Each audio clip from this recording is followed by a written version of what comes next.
Bismillahirrahmanirrahim. Assalamualaikum warahmatullahi wabarakatuh. Alhamdulillahirabbil alamin. Alhamdulillahilladzi lahu mulkus samawati wal ard wa lam yattakhidh walada wa lam yakun lahu syarikun fil mulki wa khalaqa kulla syai'in faqaddarahu taqdira. Asyhadu an la ilaha illallah wahdahu la syarikalah wa asyhadu anna Muhammadan abduhu wa rasuluh. Allahumma salli ala Muhammad wa ala ali Muhammad kama sallaita ala Ibrahim wa ala ali Ibrahim wa barik ala Muhammad wa ala ali Muhammad kama barakta ala Ibrahim wa ala ali Ibrahim fil alamin innaka Hamidum Majid. Subhanaka la ilma lana illa ma 'allamtana innaka antal alimul hakim. Allahumma 'allimna ma yanfa'una wanfa'na bima 'allamtana wa zidna ilma. Rabbana la tuzigh qulubana ba'da idh hadaitana wa hab lana min ladunka rahmah innaka antal wahhab. Amma ba'du.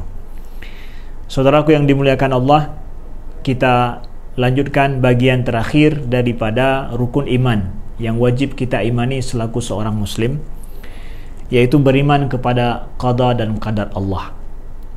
Dan ini adalah sesuai dengan hadis yang diriwayatkan oleh Imam Muslim, Abu Daud dan Tirmizi, yaitu hadis ketika Nabi SAW ditanyakan oleh Jibril, mal iman? Nabi menjawab, al iman an tu'mina billahi wa malaikati wa kutubihi wa rusulihi wal yaumil akhir wa tu'mina bil qadri khairihi wa syarrihi. Iman itu, kata Nabi, adalah engkau beriman kepada Allah, kepada malaikatnya, kemudian kepada kitab-kitabnya, kepada rasul-rasulnya, beriman kepada hari akhirat, dan juga beriman kepada kadar baik dan buruknya. Jadi rukun iman yang terakhir yang kita bicarakan pada hari ini adalah tentang qada dan qadar Allah yang wajib kita imani terjadi pada semua makhluk ciptaannya, termasuk adalah pada manusia. Pertanyaannya adalah, apa tuntutan dari kita yang harus kita imani, kita yakini dalam masalah iman qada dan qadar Allah ini, kadar baik dan kadar buruk ini? Apa yang wajib saya yakini, saya imani, saya akui dalam masalah qadar dan qadar ini?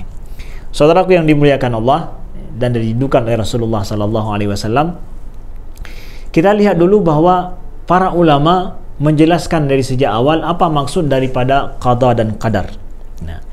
Jadi ada ulama yang daripada kalangan ahlu sunnah yang mencoba untuk memberikan definisi makna daripada qada dan qadar Allah. Qada dan qadar, menurut salah satu pendapat daripada ulama ahlu sunnah di kalangan Asy'ariyah, bahawa sesungguhnya qada dan qadar itu berbeda maknanya. Berbeda maknanya. Kalau qada tersebut adalah di mana Allah menentukan sedari awal tentang apa yang akan terjadi pada makhluk sesudah itu, pada saat dia itu akan terjadi dengan semua sifat-sifatnya. Adapun qadar itu sendiri adalah terjadinya penetapan kejadian terhadap makhluk yang diciptakan Allah, atau kejadian tertentu sebagaimana Allah telah menakdirkannya dengan qadanya sesuai dengan ilmunya di awal. Jadi di sana ada qada, ibaratkan bahasa kita adalah ada desainnya, kemudian ada wujud daripada desain tersebut. Kalau bahasa kita, walillahil masalul a'la, tentu tidak menyamakan ini dengan Allah, tapi hanya untuk mendekatkan pemahaman kita. Jadi Allah Subhanahu wa taala menakdirkan dengan keinginannya, dengan iradahnya sejak azali tentang sesuatu yang akan terjadi kemudian.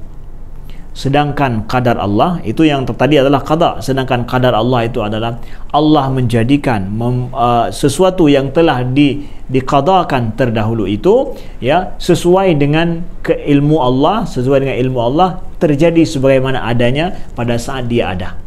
Artinya bahwa kita ketika diciptakan oleh Allah, sudah diqada oleh Allah bagaimana wujud kita, besar kita, kecil kita, kulit kita, warna kita, tempat di mana, waktu kita ada kapan, orang tua kita siapa, terus itu semua adalah dengan qada Allah.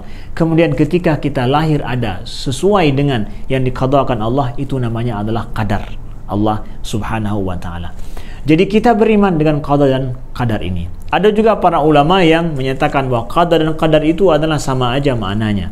Artinya bahawa kita beriman bahawa Allah Subhanahu wa taala menentukan sedari awal adanya makhluk ini sebagaimana adanya hari ini, sebagaimana dia ada, itu sudah ditentukan sedari awal oleh Allah Subhanahu wa taala. Kemudian terwujudnya makhluk itu sebagaimana ditentukan oleh Allah Subhanahu wa taala. Itu qada dan qadar makna yang sama menurut sebahagian pendapat ulama yang lain. Nah, dari sini untuk apa Ustaz kita belajar dan mengetahui iman seperti itu? Tak lain adalah, saudara yang dimuliakan Allah, kita bicara masalah qada dan qadar Allah ini demi untuk kita pahami kenyataan hakikat bahawa sesuatu itu tidak terjadi dengan serta-merta, sesuatu itu tidak terjadi dengan otomatis tanpa ada yang menciptakannya, tanpa ada yang mengkehendakinya. Inilah beda antara mukmin, orang yang beriman, dengan orang yang tidak beriman. Orang yang tidak beriman, dia ketika melihat sesuatu, dia tidak berpikir ada apa di belakang daripada itu. Dia hanya berpikir apa yang dia lihat di saat ini.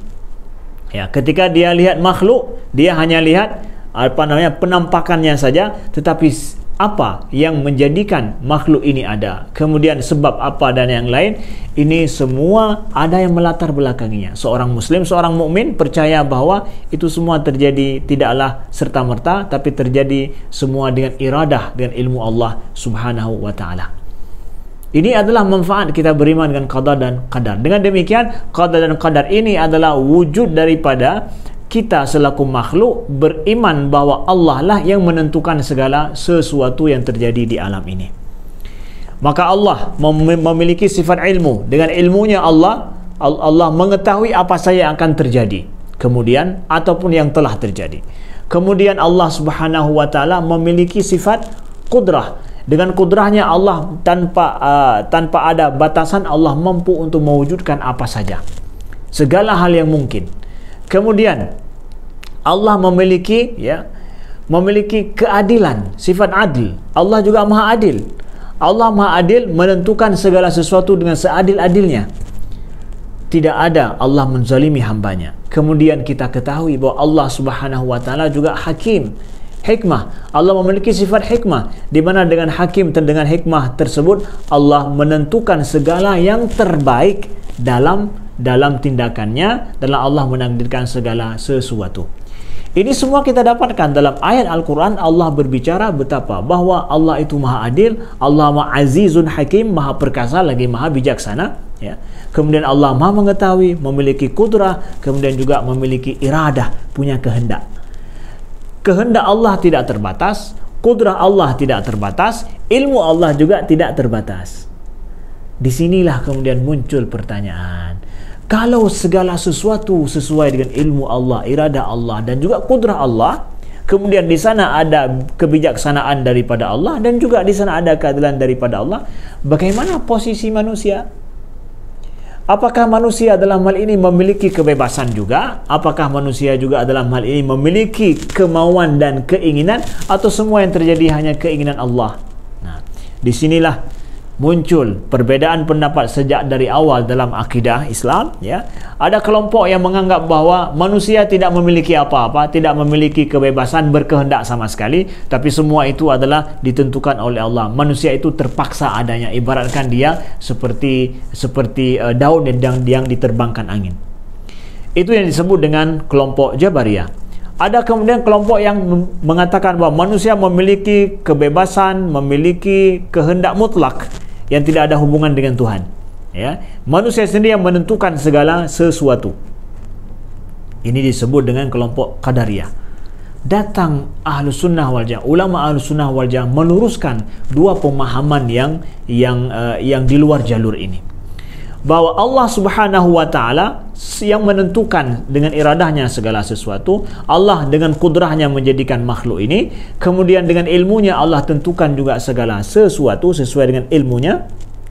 Tapi Allah memiliki keadilan dan juga kebijaksanaan, di mana Allah menentukan bagi makhluk ini dia memiliki kebebasan untuk berkehendak, ya. Allah berikan bagi makhluk ini kebebasan. kebebasan keinginan yang kita rasakan. Kita memiliki keinginan dan kebebasan untuk menentukan apa yang kita mau. Jadi Ahlus Sunnah, ulama Ahlus Sunnah menyatakan bahawa Allah menakdirkan bagi manusia, dia memiliki kebebasan dengan takdir Allah. Jadi kebebasan manusia tidak keluar dari takdir Allah. Allah yang menakdirkan manusia itu bebas. Satu. Yang kedua, Allah berikan bagi manusia dia kebebasan untuk mengarahkan kemampuannya, keinginannya kepada sesuatu yang sesuai dengan ilmu daripada manusia itu, sesuai dengan kehendaknya. Dari sisi mana? Dari sisi sebab dan akibat. Manusia diberikan kebebasan untuk dalam masalah sebab akibat, mari dia silakan menentukan sebabnya. Tetapi masalah hasil akhir itu semua dengan ketentuan Allah Subhanahu wa taala. Jadi manusia punya kebebasan yang terbatas pada sisi menentukan sebab akibat. Masalah hasil itu semua nanti ditentukan oleh Allah Subhanahu wa taala. Jadi manusia secara keinginannya ya, diberikan oleh Allah kebebasan untuk bertindak dalam berkehendak juga, itu juga sesuai dengan takdir Allah. Jadi betul kalau dikatakan, jadi kita tidak keluar dari takdir Allah, tidak keluar dari takdir Allah. Kenapa? Kebebasan kita itu terjadi karena takdir Allah, dikehendaki oleh Allah Subhanahu wa taala. Nah, atas dasar ada kebebasan inilah kemudian manusia diberikan oleh Allah taklif, diberikan oleh Allah kewajiban. Ada larangan yang harus dijauhi oleh manusia. Lalu dengan larangan dan kewajiban ini Allah memberikan ganjaran. Nah, maka oleh sebab itu para ulama Ahlus Sunnah wal Jamaah dalam membahas masalah qada dan qadar ini mempertimbangkan 3 hal. Yang pertama adalah melihat bagaimana konsep manusia itu sendiri. Kita sadar manusia memiliki kebebasan, kehendak yang bebas. Ya. Itu tidak bisa untuk dipungkiri.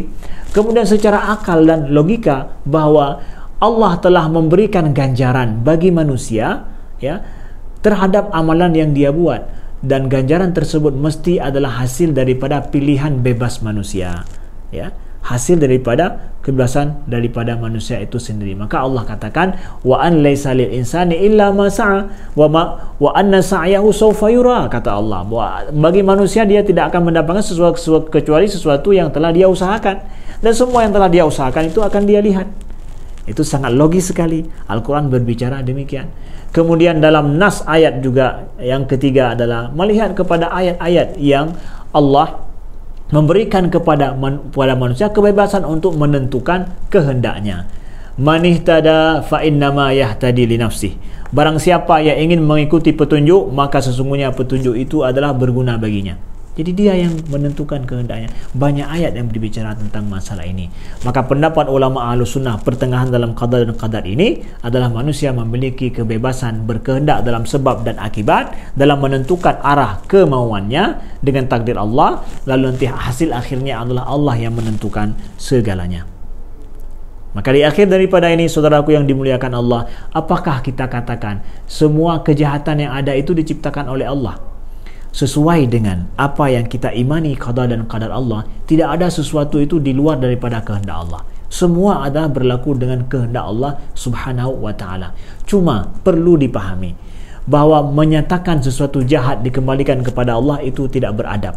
Kita tidak mengatakan bahwa apa yang salah kita lakukan itu daripada Allah, tapi itu tanggungjawab kita dalam kita mengarahkan keinginan dan kemauan kita. Itu ada kesalahan kita. Kemudian yang nomor 2, sesungguhnya adanya kejahatan ya terjadi di kalangan manusia itu adalah konsekuensi daripada kebebasan kehendak manusia. Manusia memiliki kebebasan dalam berkehendak, maka dengan demikian kejahatan itu terjadi. Supaya apa? Manusia memilih dua pilihan diberikan oleh Allah. Mau pilih yang baik atau pilih yang buruk. Itu konsekuensi daripada kebebasan dalam berkehendak. Jadi mau bebas berkehendak, maka ada disediakan opsi baik dan buruk. Kalau tidak ingin berkehendak dengan bebas, disediakan satu opsi baik saja, maka manusia akan masuk ke dalam neraka, ke dalam syurga bukan dengan kehendaknya, tapi dengan kehendak Allah. Dia dipaksa masuk, ibaratkan begitu. Kita katakan wah itu tidak adil. Ya, kita mau masuk syurga dengan kehendak kita. Dan Allah Subhanahu wa taala dengan qada dan qadar Allah, Allah tentukan syurga, Allah tentukan kita bebas dalam berkehendak, maka Allah dengan qada dan qadarnya menginginkan kita masuk syurga dengan kehendak kita, dengan kemauan kita. Itu yang Allah inginkan dari kita hambanya. Itu adalah sebahagia-bahagianya hamba yang dia masuk syurga dengan kehendaknya sendiri. Itulah yang diridhai oleh Allah Subhanahu wa taala. Begitulah yang kita imani, yang kita yakini dalam qada dan qadar ini. Terima kasih atas segala perhatian. Mohon maaf atas segala kekurangan. Mudah-mudahan Allah takdirkan kita semuanya menjadi penghuni syurganya dan berjumpa dengan Rasulullah sallallahu alaihi wasallam nantinya di syurga. Salamullahi alaika ya Rasulullah. Wassalamualaikum warahmatullahi wabarakatuh.